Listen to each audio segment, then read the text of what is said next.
Ya vamos a reanudar la tarde con Javier Iglesia Versosa. Él es técnico en promoción, turismo e innovación del Ayuntamiento de Aranda de Duero. Es licenciado en Geografía e Historia en la especialidad de Geografía por la Universidad de Oviedo. Se graduó con la memoria Aranda de Duero, la formación de un centro industrial. Ha realizado diversas formaciones sobre rutas del vino y es doctor en Humanidades y Comunicación por la Universidad de Burgos. Ha sido profesor de enseñanza media en el Colegio San Gabriel, Ciudad de la Educación de la Aguilera, Aranda de Duero, técnico municipal del Ayuntamiento de Aranda de Duero en el Departamento de Promoción, Desarrollo y Turismo, profesor también del Programa Interuniversitario de la Universidad de la Experiencia en asignaturas de Historia de España y Castilla y León y Tradiciones Culturales de Castilla y bueno, y León, efectivamente, se me quedó aquí. Iba a leer otra cosa que no era, menos mal. Universidad de Burgos y profesor de la asignatura Rutas del Vino del Máster en Enoturismo impartido por la Universidad de Salamanca en la Escuela Politécnica de Zamora. También ha ejercido como técnico del Ayuntamiento de Aranda de Duero en la Asociación de Ciudades del Vino de España, en la Red de Ciudades Europeas del Vino y también en la Asociación de Museos del Vino de España. Recientemente, codirector del Congreso Nacional Arquitectura y Cultura del Vino junto a Alfredo Sanz Sansa. Bueno, y además participando en varios simposios de prestigio, como el que estamos hoy aquí, el primero en La Gomera, y varios artículos en la temática. Vamos a dejarle ya con la ponencia, que a ver si lo encuentro, perfecto. Buenas prácticas en el estudio, recuperación y puesta en valor de los barrios de bodegas. Un aplauso para Javier. Gracias. Adelante. Gracias, Seila. Gracias al Cabildo de La Gomera y gracias a Yolanda y a todos vosotros por estar aquí. Ya la última ponencia, la última presentación, quizás se hace la más dura. Vamos a cambiar un poco de temática. Yo creo que el rato que vamos a estar juntos en esta ponencia no se va a hacer demasiado larga, porque vamos a tratar de un tema que a todo el mundo nos gusta, es el turismo. El turismo del que durante todo el día han salido algunas cositas, ¿no? Pero que está tan presente en el cultivo del viñedo, en la cultura del vino, del viñedo y del vino, y en la actualidad como un recurso muy importante a la hora de obtener una serie de beneficios, tanto a las bodegas como evidentemente también a los territorios, ¿no? Por lo tanto, yo lo que voy a hacer es una reflexión, no siempre positiva, de la situación en la que nos encontramos.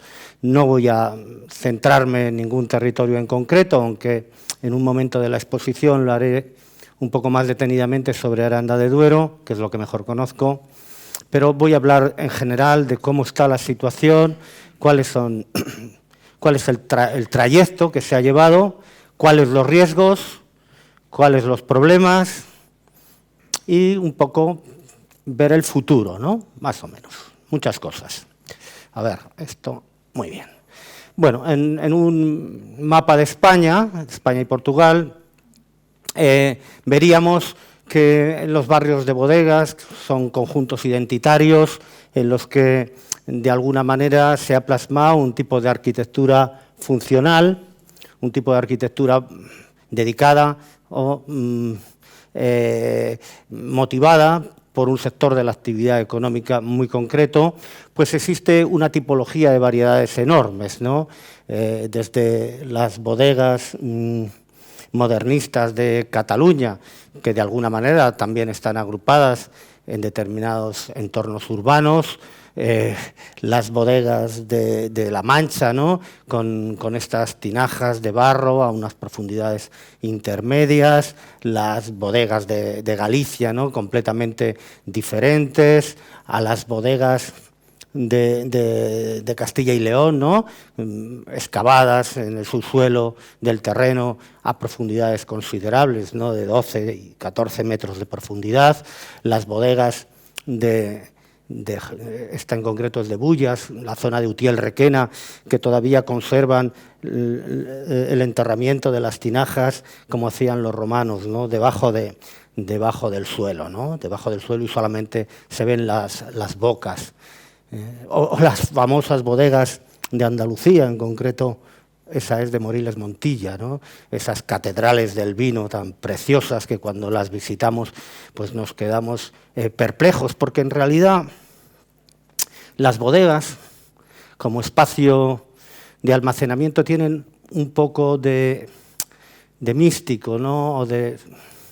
Tienen un elemento que trasciende lo meramente industrial, o por lo menos eso quiero pensar yo, y seguramente muchos de vosotros.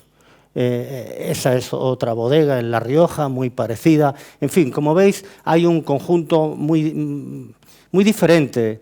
Por lo tanto, es muy difícil que en un ratito hablemos de todas ellas. Vamos a intentar pasar un poco por encima de todas, quedándonos con algunas perspectivas genéricas y con algunas más concretas. También las bodegas de Canarias, cómo no.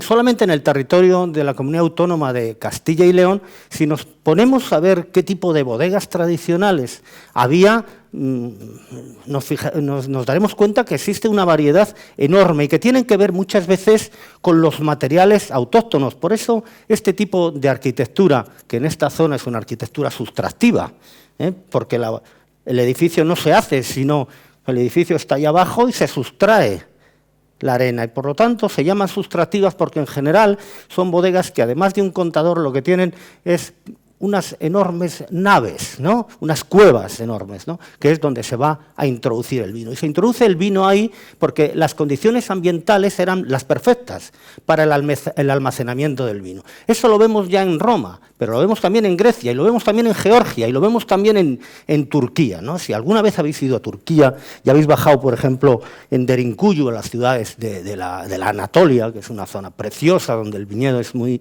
primigenio, plantado a manta, etcétera, pues veréis que había ciudades subterráneas enormes, que hay todavía, por cierto, con una enorme cantidad de visitas. Bueno, pues solamente en esta comunidad autónoma veríamos que hay dos tipos de barrios de bodegas. El barrio de bodegas de las localidades mayores, normalmente amuralladas y planas, que están debajo de las casas, ¿no? Es el caso de Toro, por ejemplo, ¿no? De Aranda de Duero, de Gumiel de Izán, de Peñaranda, de San Vicente de la Sonsierra en la Rioja, etcétera, ¿no? De La Guardia en La Rioja también. Bien, hay un caserío y debajo del caserío están las cuevas. Por decirlo así, esa sería la tipología más excepcional y más impresionante, porque las cuevas están debajo de las casas y no se ven. El primer problema para un barrio de bodegas. Las he llamado bodegas urbanas, por ejemplo, en una ciudad histórica generalmente amurallada. Protegían el vino, pero también le servía para cobrar unos impuestos. Y porque el vino en la Edad Media tenía un régimen fiscal y una actividad económica que se llamaba la vieda, muy restrictiva, no dejaban, muy proteccionista. Cada uno se bebía el vino de su país, de su tierra, y no existía lo que podríamos llamar un capitalismo que permitiera beber el vino mejor y más barato, sino que esa protección hacía que se intentara no adquirir el vino del vecino de al lado, ¿no? Y el otro tipo de bodegas estarían al lado de un caserío, de un municipio, excavando, horadando el páramo o la cuesta cercana del propio municipio, en un terreno generalmente del concejo, que en la Edad Media era una concesión real, y que por medio de un documento del rey, el concejo permitía a los viticultores poder excavar en esas cuevas. ¿Quién excavaba en esas cuevas? En algún estudio hablan de los cueveros, como en Andalucía, pero aquí está claro que probablemente los albañiles, los arquitectos, los diseñadores de estas bodegas, de estas cuevas, eran los propios viticultores, porque en el ciclo de la vitivinicultura antigua, los viticultores tenían un periodo de tiempo en el que trabajaban mucho, pero había otro periodo de tiempo en el que no se podía casi hacer nada. En el invierno, en la meseta norte, es muy difícil ir a la viña, porque una vez podada la viña, la mayor parte del tiempo lo que se hacía era excavar las bodegas, y no contratar a un tercero para que se lo hiciera. En fin, en este territorio hay bodegas como las de la Ribera del Duero, con los lagares en la superficie, enormes lagares. Hay bodegas como estas de la Arlanza, que parece que tienen flequillo, construidas en barro o en canto rodado, que es el material que tienen, enormes cantos rodados en esos contadores que más bien parecen cabañas africanas, ¿no? Bueno, parecen no, parecían, porque la mayoría han desaparecido. O en estas de cigales, ¿no? Con una cierta armonía. Las bodegas son individuales, en principio, pero tienen una cierta armonía constructiva. O, por ejemplo, en la parte de Rueda, ¿no? Que es una parte con una influencia mudéjar muy importante, y no hay piedra, es todo ladrillo, y por lo tanto las bodegas están construidas como si fueran edificios mudéjares. Por ejemplo, esta, con su alfiz, en la zona del norte de Ávila, ¿no? En la zona del norte de Ávila y del sur de Segovia, en pueblos como Arévalo y esta zona, que tienen mucha importancia el barro cocido. Fijaros, en la Tierra de León, en Valdevimbre, bodegas de adobe, de adobe y tapial, porque tampoco había piedra, y forman este tipo de construcciones que más bien nos recuerdan tiempos pasados, ¿no? Esta otra es maravillosa, aunque se ve mal porque es la diapo muy pequeñita, ¿no? Que es en la zona de Valdevimbre, la tierra del vino. En fin, bodegas como las de los Arribes del Duero, que son completamente diferentes, se parecen más a las bodegas gallegas, que están excavadas en granito y que lo que hacen más bien es como si fueran pequeños habitáculos, con una pequeña pendiente y poco más. Vale, pero además de estas bodegas, de estas cuevas, existe un aparataje de edificios que van asociados a estas construcciones antiguas, como son los lagares, como son las casetas guardaviñas, los chozos, como son, por ejemplo, las zarceras, cerceras, tuferas, se llaman de mil maneras, y que son esos orificios que ponen en comunicación la bodega subterránea, la bodega que está bajo ras del suelo y el suelo, ¿no? Y luego una serie de elementos que podríamos añadir y que veremos rápidamente hoy. A estas podríamos añadir perfectamente los lagares de roca, lagares de los que hemos hablado esta mañana y que en algunos lugares de la península aparecen con cierta frecuencia, por ejemplo en La Rioja o como por ejemplo en el Duero portugués.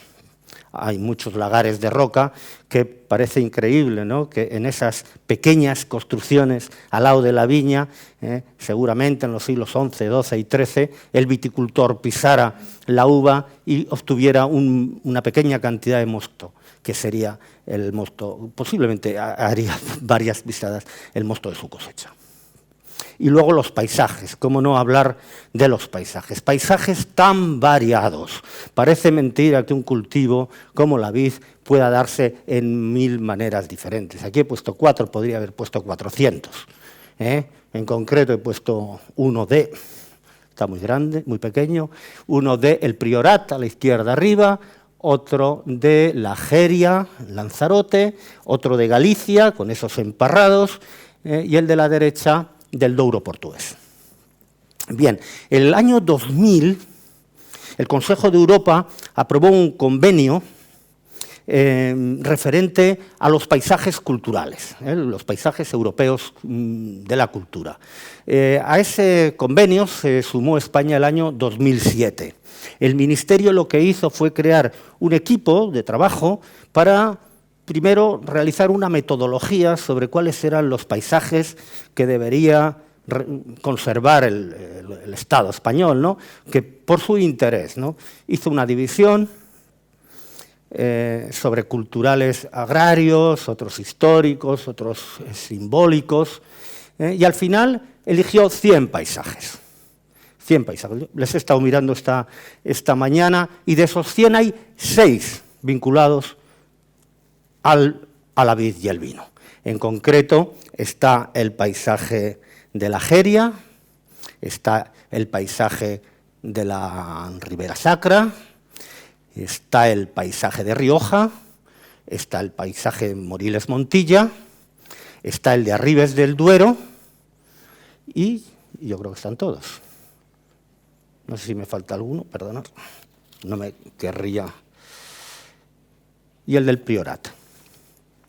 Esos son los 6 paisajes. Yo creo que podría haber muchos más. En concreto, están esos 6 junto a otras cosas, ¿no?, que también son paisajes. Y yo hablo de paisajes porque en realidad la arquitectura tradicional es una forma de paisaje.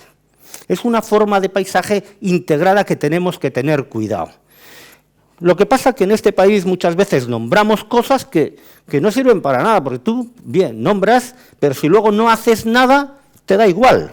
Por ejemplo, ahora mismo hay un debate en el sector muy importante sobre si ir hacia un sitio o ir hacia otro. Me refiero, por ejemplo, en La Rioja hay un debate muy fuerte sobre qué hacer con las torres eléctricas. Le nombran paisaje cultural europeo, pero está lleno de torres eléctricas. ¿Qué hacemos con ellas? En un pueblo que se llama Ladero han conseguido una subvención del gobierno de La Rioja de 1,5 millones de euros para soterrar los cables eléctricos. ¿Qué hacemos? Y esto es gordo. ¿Qué hacemos con las placas solares en el viñedo? Placas solares que en unos años van a invadir los viñedos de España por los efectos del cambio climático. ¿Qué hacemos con las carreteras? Yo me acuerdo de una discusión de un bodeguero y su hijo, ¿no? El padre quería que la carretera pasara, la autovía pasara por la bodega al lado. Y el hijo no, quería que se fuera. El modelo borgoñón, ¿no?, en el que se protege tanto el viñedo que hasta sabes por la trazabilidad del vino de qué pago, de qué parcela es esa botella, ¿no? Entonces ese debate es muy importante, porque es un debate sobre crecer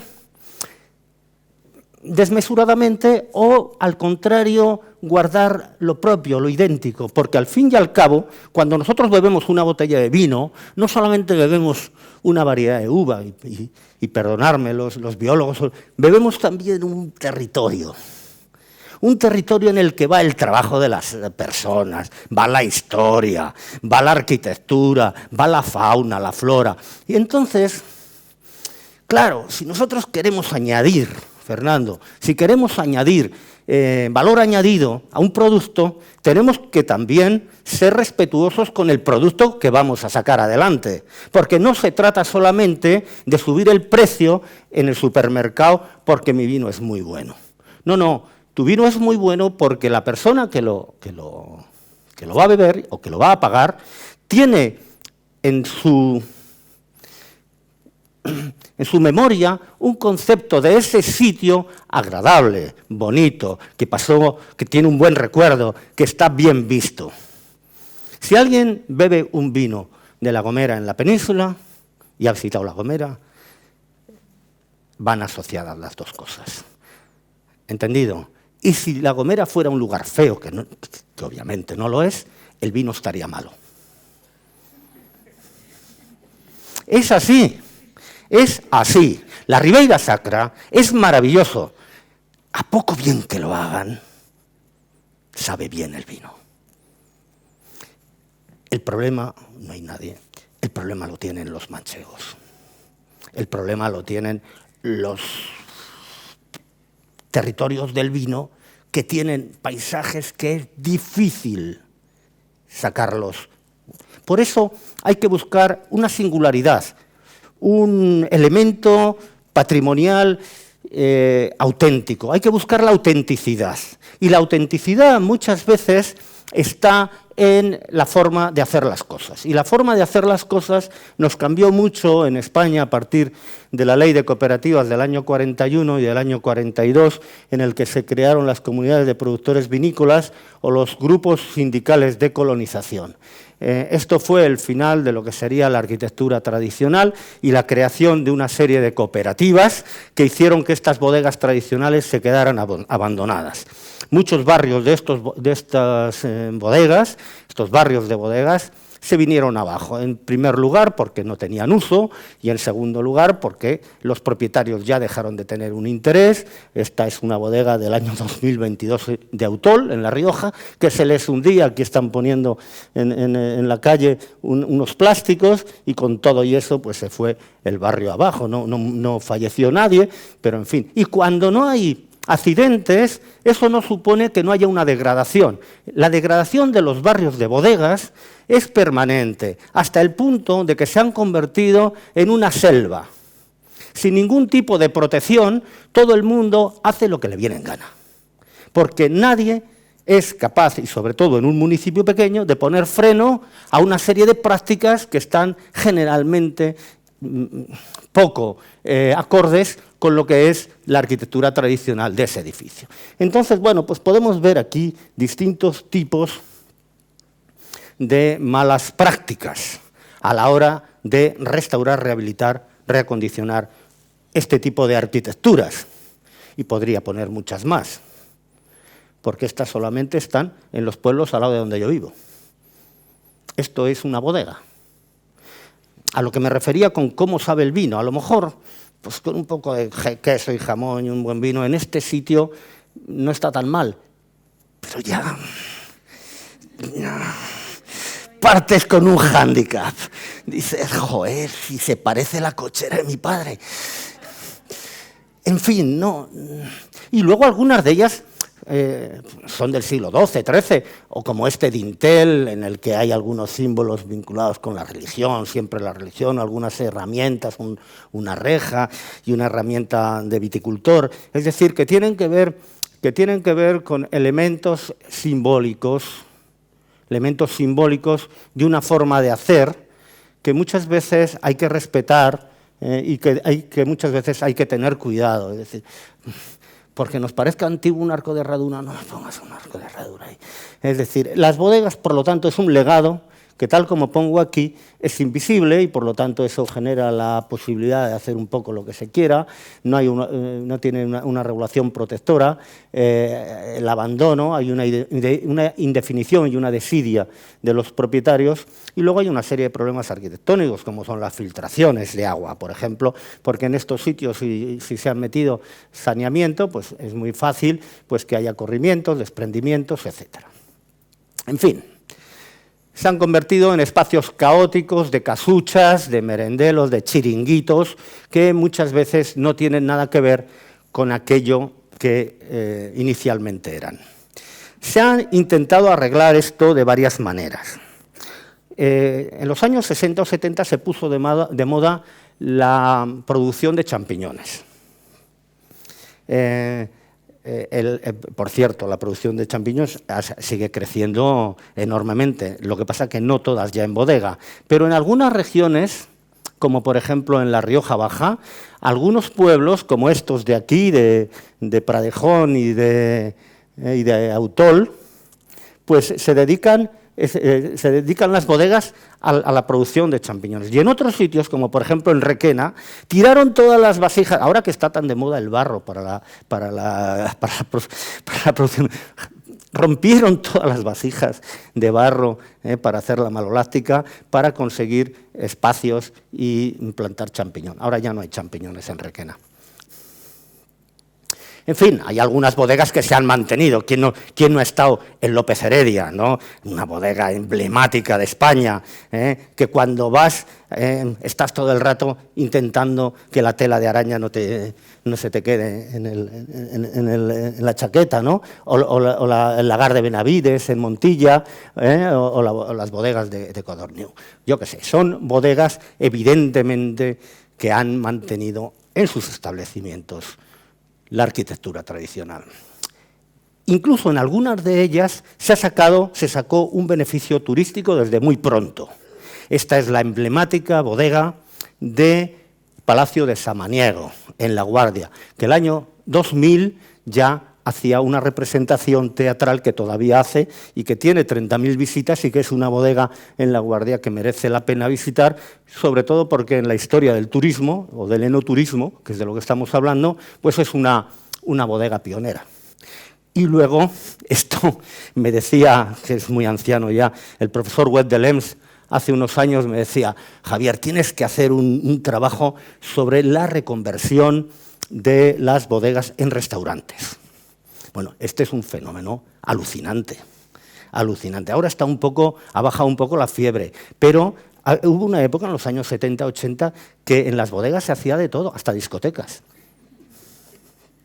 Esto era muy llamativo, porque no había una legislación muy exigente en el tema de higiene y de seguridad, y bueno, construían tal. Ahora todavía se mantienen algunas. Yo he puesto aquí la de la Cueva del Cura, que me encanta, en Valdevimbre, el Sopitas de Arnedo, el restaurante La Cueva en Cigales, o esta en Valladolid, la Sorbona, con ese nombre, quien no vaya a comer un lechazo. Otras, evidentemente, son cutres. Cutres. Es que es cutre hasta el nombre. Bar El Chiri. Los guachinches. ¿Qué pasa con los guachinches? Algo hay que hacer. No es lo mismo los guachinches de la derecha que el guachinche de la izquierda. Y todos se llaman guachinches. Hay que proteger el patrimonio con seriedad. Es verdad que no hay que ser estrictos, porque no se dedican ya específicamente al uso que tenían entonces.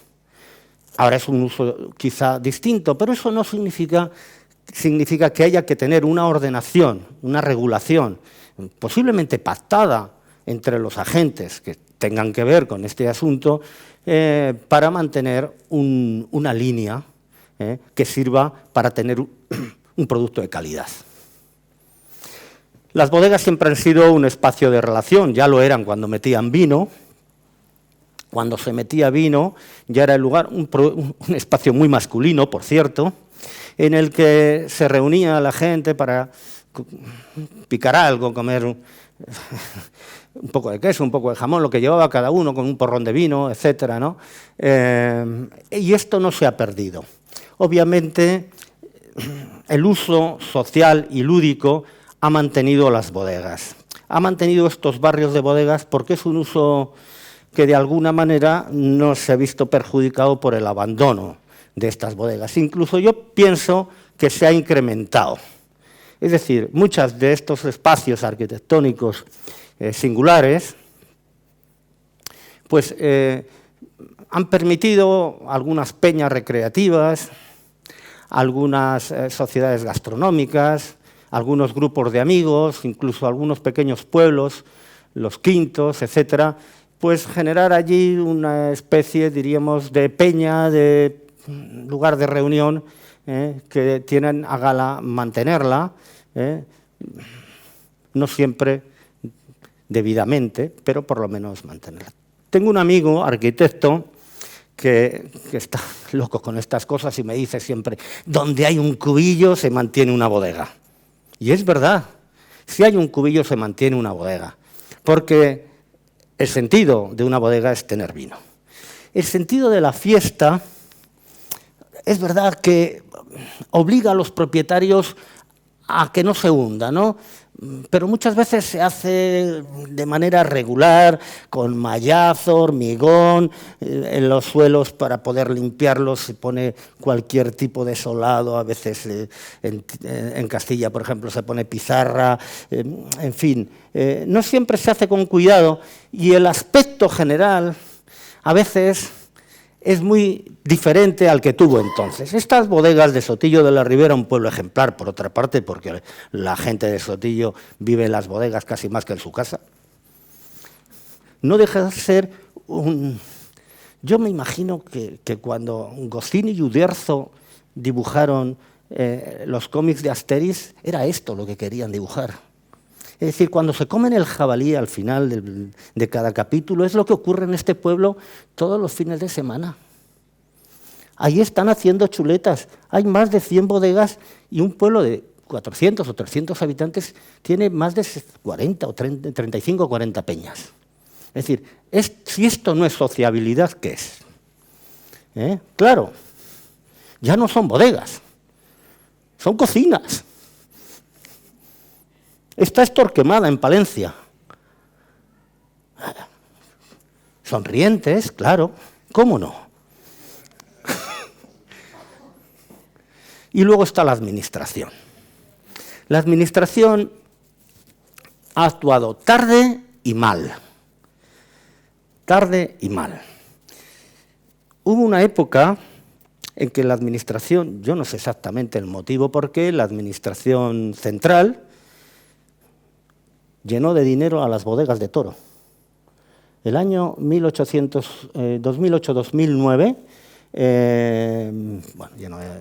la dio una subvención de 200 y pico mil euros para arreglar la bodega del ayuntamiento, pero es que el año 2012 arregló otras 4 bodegas más. Este tipo de prácticas, una subvención directa a un ayuntamiento, no suele ser normal. Esto ocurrió en Toro este año, por algún motivo que desconozco, pero no ha vuelto a ocurrir. Lo que ha ocurrido generalmente es una cosa diferente, y es que habitualmente comunidades de vecinos o grupos muy concienciados llaman a las administraciones para generar algún tipo de trabajo documental, inventario, que haga delimitar las bodegas y que con ese material, es un material generalmente de tipo académico, topográfico, etcétera, ir a las administraciones y conseguir el dinero para focalizar el esfuerzo en determinadas cosas, ¿no? En el tema eléctrico, en el tema, yo qué sé, de las techumbres, de los pavimentos, etcétera. Bueno, otra de las líneas de actuación muy habituales recientemente, esto se ha parado, pero recientemente, porque empezó el año 2015, son las declaraciones BIC. La primera declaración BIC, en realidad, fue la declaración del paisaje cultural del vino y el viñedo de La Rioja, data del año 2015. Hay previo un trabajo, un inventario, y luego también hay un trabajo del Gobierno de La Rioja en que se ha geolocalizado a todas las bodegas. Ya saben dónde están, saben cuáles son y saben cuáles son los problemas, y se las declaró bien de interés cultural.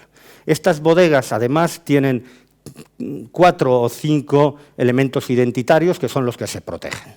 Son las bodegas, son los barrios de bodegas, son los bienes inmateriales, son los lagares y son los lagares de roca. Y esto se protege. Y da igual el pueblo el que sea en La Rioja, que están protegidos con una normativa. El problema es que cuando se ponen a arreglar una bodega no saben cuáles son, o no sabían, porque ahora esto está cambiando, no saben cómo hacerlo. Lo que ha hecho el Colegio de Arquitectos de La Rioja es llegar a un acuerdo con el Gobierno de La Rioja y llevan 4 años aprobando planes directores. Entonces, cada año aprueban 2 o 3 planes directores de 2 o 3 pueblos para saber cómo afrontar en concreto los barrios de bodegas de ese municipio. ¿Os estoy cansando? ¿Está todo bien? Bueno, ¿cómo vamos de tiempo? ¿Sí? ¿Seguimos? Vale. Bueno, en Castilla y León también se han aprobado una serie de bienes de interés cultural. En concreto, en 2015 se aprobó las bodegas del barrio de Aranda de Duero, y en el mismo año, 2015, se aprobaron los barrios de bodegas de Baltanás y Torquemada en Palencia, y en el 2016 el barrio de bodegas de Atauta en Soria. Vamos a pasar un poco para verles. El caso de Aranda de Duero es el más singular porque hubo una enorme oposición a él. Es decir, fijaros, a alguien le dice, bueno, tu patrimonio de tu municipio va a ser BIC, y la gente que usufructa esas bodegas dice, pues no quiero. Este es un fenómeno muy curioso que vamos a detenernos. El caso es que las bodegas de Aranda surgen como vamos, el deseo de recuperar las bodegas tradicionales de Aranda surge de una manera similar. En los años 70 hay un grupo de amigos con inquietudes festivas, pero también con inquietudes culturales y hasta políticas un poco, que quieren volver a la raíz o a lo auténtico y que se meten o organizan sus sedes en estas bodegas que estaban abandonadas entonces, ¿no? Esta en concreto es la taberna de los de Tierra Aranda, ¿no? Y ellos tienen una parte festiva, pero también una parte cultural, ¿no? Ahí están vendiendo un libro o algo así. En el año 1983, el que les habla hizo el mapa topográfico de las bodegas de Aranda, que fue un enorme éxito. Ese libro descubrió de alguna manera dónde estaban las bodegas. A veces había que topografiarlas, bueno, se topografiaban con una plomada, una cinta métrica y poco más, no como ahora, ¿eh? Y había que bajar a las bodegas con las botas de pescar de mi padre en concreto, ahí, o con una barca neumático porque estaban llenas de agua. Lo que se hizo fue un mapa en superficie, arrasante, del barrio histórico y donde estaban las bodegas en ese momento. Bueno, pues eso generó un inventario de bodegas con los elementos que son propios de este tipo de arquitecturas, que no vamos a repasar obviamente, también de los bienes muebles, y años después se inició, aquí he puesto el tortuoso trayecto de declarar las BIC. Bien, se dieron los pasos desde el año 2011 que se solicitó a la Junta de Castilla y León, pero las peñas, estas agrupaciones de amigos, no estuvieron de acuerdo. Y no estuvieron de acuerdo de alguna manera, yo, vamos, les entiendo, porque ellos veían como si ese patrimonio que ellos consideraban que habían arreglado y que estaban conservando, pues pasaba, diríamos, se difuminaba su propiedad.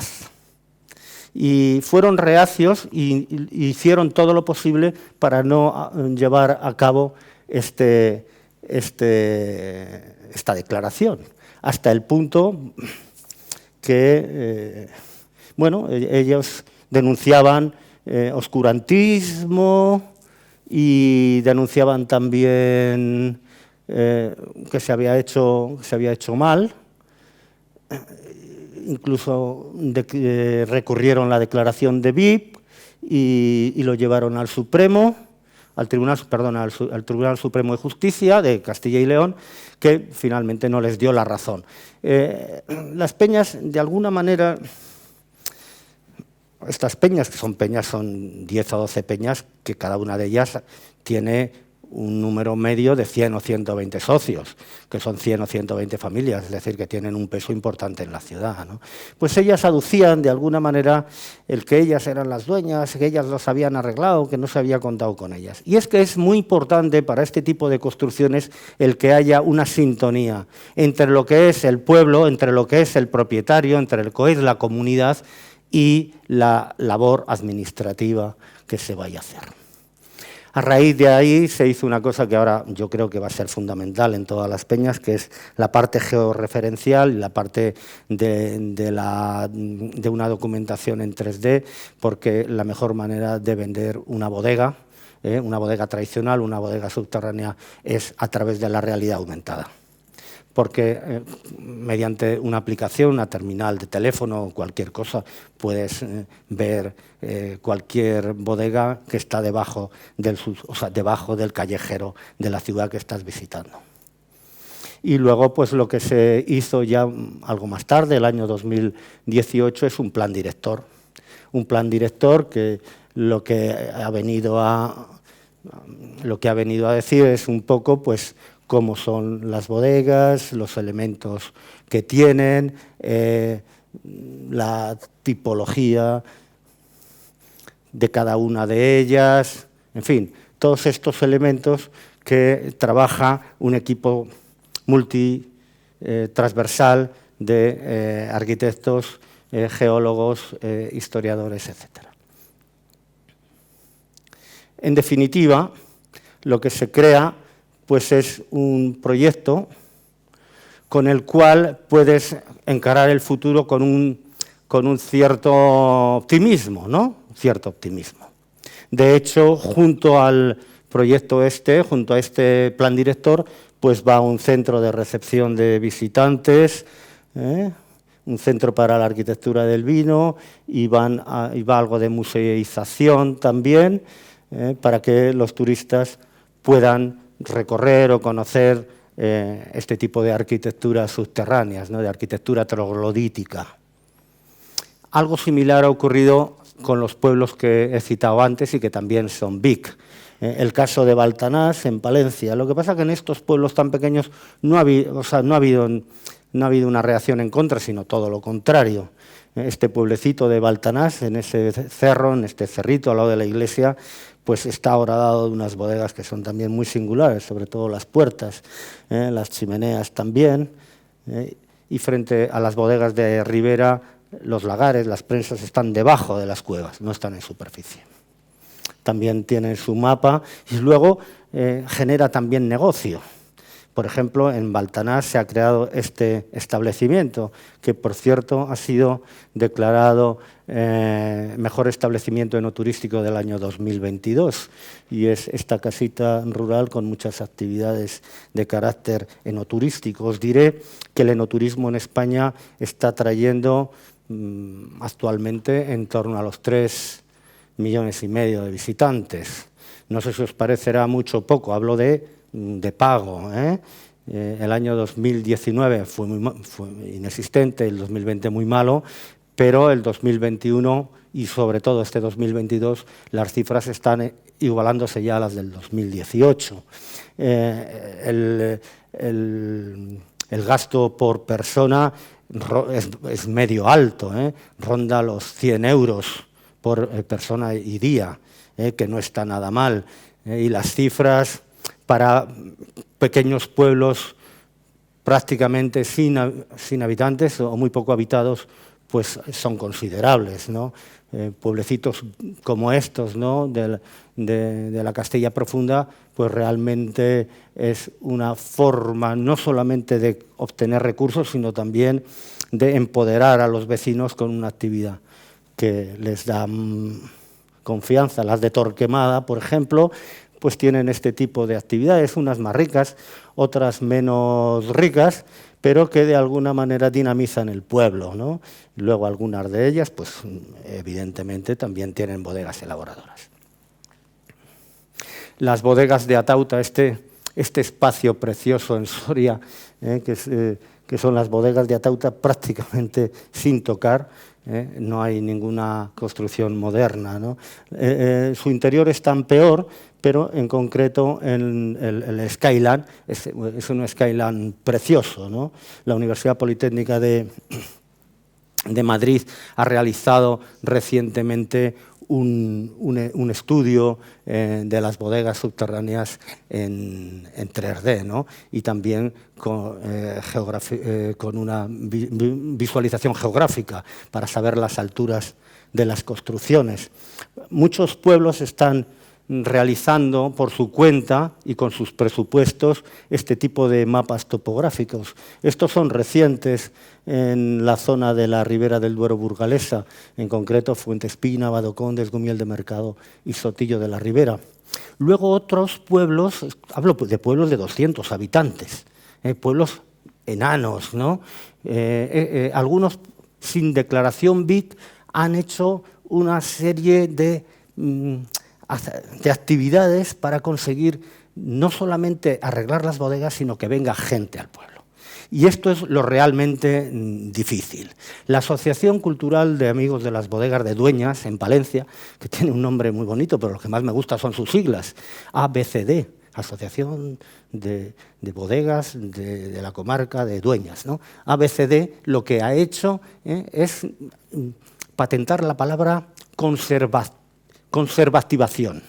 Es decir, no solamente se trata de conservar, sino de activar las bodegas como un producto turístico, no como un recurso, sino como un producto. Y para eso generalmente necesitas tener algo más de dinero y tener personal. Para un pueblo de 250 habitantes esto es muy complicado. Bueno, pero tienen un aula de interpretación muy interesante y ahí trabajan un par de personas que lo hacen muy bien. Han recibido algunos sellos de calidad, de turismo accesible, etcétera, y yo creo que tienen actividades suficientes como para que los fines de semana haya un continuo goteo de turistas que pasan a sus bodegas y que también pues, comen en su restaurante, etcétera, etcétera. Fue mejor municipio enoturístico según la Asociación de Ciudades del Vino de España el año 2020. Y el caso más emblemático, porque es el que está más de moda, es Moradillo de Roa. Moradillo de Roa, que recibió el año 2021 el premio Hispania Nostra, el premio de arquitectura a la conservación de un patrimonio nacional de envergadura. Y consiguió este premio que les entregó la reina Sofía, pero anteriormente habían conseguido ya otros premios, porque es que realmente su Skyline del Cotarro, este barrio se llama El Cotarro, es muy bonito, o sea, llama la atención. Y yo me acuerdo, las primeras veces que iba yo a este pueblo, cuando iba a merendar a las bodegas, me llamaba mucho la atención, os hablo de hace 20 años, que no había luz eléctrica y que iban con un camping gas. Y ponían allí el camping gas y ahí merendábamos. Y yo dije, joder, pues tirar, hacer unas... Dice, no, que es así más bonito, más entrañable y tal, ¿no?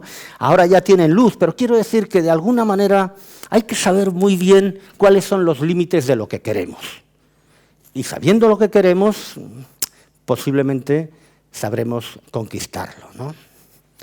Bueno, pues esta gente de Moradillo de Roa reciben premios, va a las televisiones y dan conferencias y parte de los beneficios los consiguen, porque los turistas pagan y porque hacen vino ellos, hacen un vino blanco que no está nada mal ahí con lías y tal, y hacen su propio vino, han arreglado varias bodegas y la gente se ha animado más. Bien, esto que parece maravilloso también tiene sus contraprestaciones, porque una parte del pueblo no está a gusto. Y a mi chico no le vais a dar un trofeo que organiza los partidos de pelota y las fiestas de los pueblos, tal, y ya estoy harto de cada vez que voy a la plaza hay una fiesta que yo no pago. Es decir, que el turismo, como bien sabemos, genera recursos y está muy bien, pero también es como vender una parte del alma al diablo. Y cuando se tiene éxito, hay que saber que ese riesgo existe. Entonces, pues organizan el Swing Festival, la visita del terror, visitas poéticas, una fiesta tradicional, en fin, hasta una caravana de solteros. Todo vale para atraer gente. Y colorín colorado, mi exposición se ha acabado. Gracias. No te vayas. Que aunque ya casi hemos terminado, vamos a darle la oportunidad también a ellos que vale. te hagan alguna pregunta, que seguro que la tienen. A ver, ¿quién se anima a hacer la primera? ¿Alguna preguntita? ¿Sí? Francesca. Yo no es una pregunta. Sí. Un comentario, sí.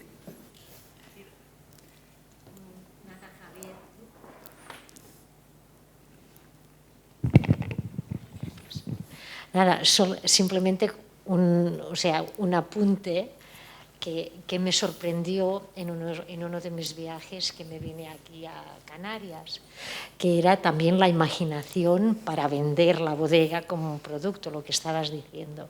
Bueno, hay una bodega en Tenerife que organiza, y te digo porque ha sido muy curioso, has tenido cosas muy curiosas, pero esta no te la puedes perder.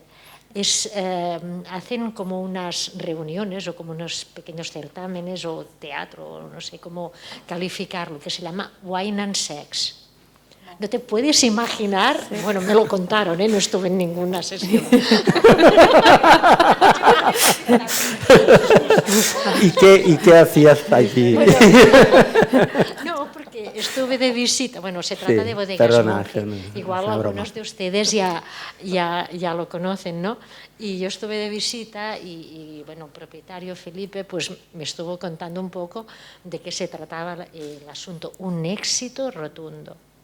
Y después tenían otra actividad que tiene un taller de vestidos que los pintan, o sea, los estampan con tintos, con diferentes tintos, bueno, ya sabemos los pigmentos y tal, bueno, súper curioso, Bodegas Monge. No lo digo como aportación de que los canarios también tienen imaginación, ¿eh? Vosotros tenéis mucha ganas del Duero por lo que... Bueno, miraré ahora... Pero los canarios no introducirle verlo el año que viene en tu ponencia. Sí. Pues tomo nota, porque es verdad, la gama de posibilidades es enorme, ¿no? Entonces, de alguna manera, si tú te quieres posicionar, tienes que elegir un poco cuál es la gama a la que quieres ir, a qué tipo de público objetivo quieres dirigirte, si es a un público mayoritario del que todo vale, o prefieres, yo qué sé, el mundo gay, o el mundo joven, o el mundo culto, y entonces trabajar el tema museográfico, yo qué sé, es decir, que es un poco dirigir cuál es el objetivo al que quieres disparar, sí. Pero bueno, es una aportación. No me gusta. Sí. Bueno, esto como curiosidad. Sí. Yo que sé, el linaje de pago lo que hace son conciertos. Sí. Ahora me vais a disculpar porque no le tengo el nombre. O sea, me viene ahora mismo a la cabeza el hecho de un concierto, o sea, que también tienen, o sea, Lo que queda claro es que la gente está deseosa de hacer cosas. Y si llegas por los canales ahora tan utilizados, ¿no? por todo el mundo, siempre habrá un público receptivo que le pueda interesar, claro. Sí, por supuesto el enoturismo, el turismo sostenible son ahora mismo pues importantes. ¿Alguna pregunta más?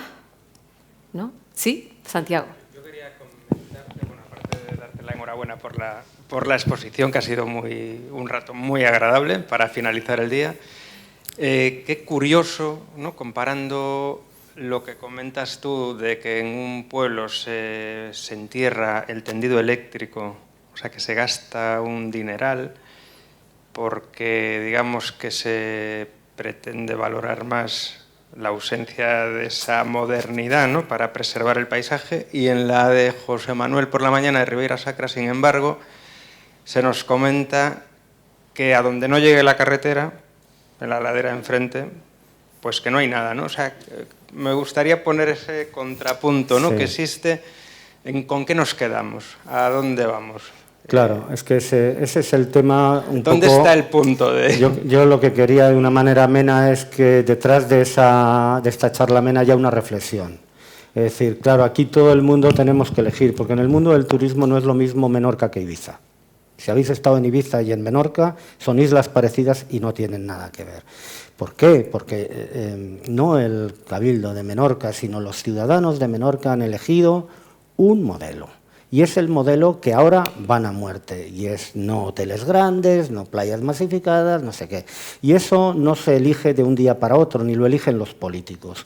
Eso lo elige generalmente el propio entorno ciudadano y las propias instituciones y el propio modelo de ciudad o de isla o de turismo que quieras tener.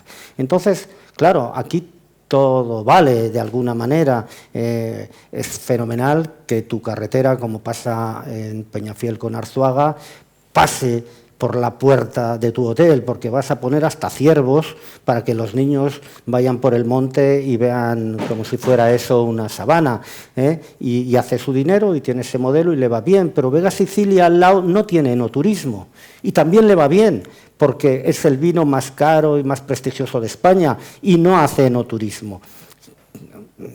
Perdona por no responderte, porque no tiene una respuesta clara. Es decir, tienes de alguna manera que que no te lleve la corriente, saber exactamente el tipo de territorio, el tipo de producto, el tipo de herramientas que estás utilizando y ser consciente de ello, porque realmente una comunidad ha tomado conciencia, una comunidad o un particular o una bodega o la asociación de bodegueros o la asociación o la comunidad de municipios o la mancomunidad de municipios, ha tomado una decisión y ha hecho un análisis y una reflexión y es donde quiere llegar. Y eso es lo importante, porque hacer todos lo mismo nos conduce al fracaso. Y entonces decir, bueno, pues mira, mi modelo, por ejemplo, es que tenga este tipo de actividades y no estas otras, que tenga este precio a lo mejor un poco alto y ya elimino una serie de turistas que no son otros. A mí particularmente me gusta ir a las bodegas dando un poco de rodeo, particularmente. Pero yo entiendo que es mucho más fácil vender una bodega que pasa al lado de una autovía. Pero a mí me gusta ir a las bodegas, aunque sea con el Google Maps. Y además a mí también, si me lo permites, me gustaba mucho cuando comenzabas y decías que cuando bebemos un vino, no solo estamos bebiendo el tipo de uva de ese lugar, sino que estamos bebiendo el territorio. Sí, estamos bebiendo toda su cultura, estamos bebiendo sus tradiciones, su historia. En este mundo en el que todo se puede localizar, afortunadamente, y hasta ahora el vino no se puede deslocalizar, aunque sí que parece ser que en un tiempo no muy lejano el gran productor de vinos ya no será España, lamentablemente será China. ¿Seguro? Sí. Eso dicen. Eso dicen. Bueno, pues esperemos que no. Bueno, muy bien, muchísimas gracias, Javier. Nos vamos a despedir de esta primera jornada y vamos a continuar tomando un poquito de La Gomera todos juntos y bebiendo de este territorio tan fantástico. Muchas gracias a todos y continuamos mañana.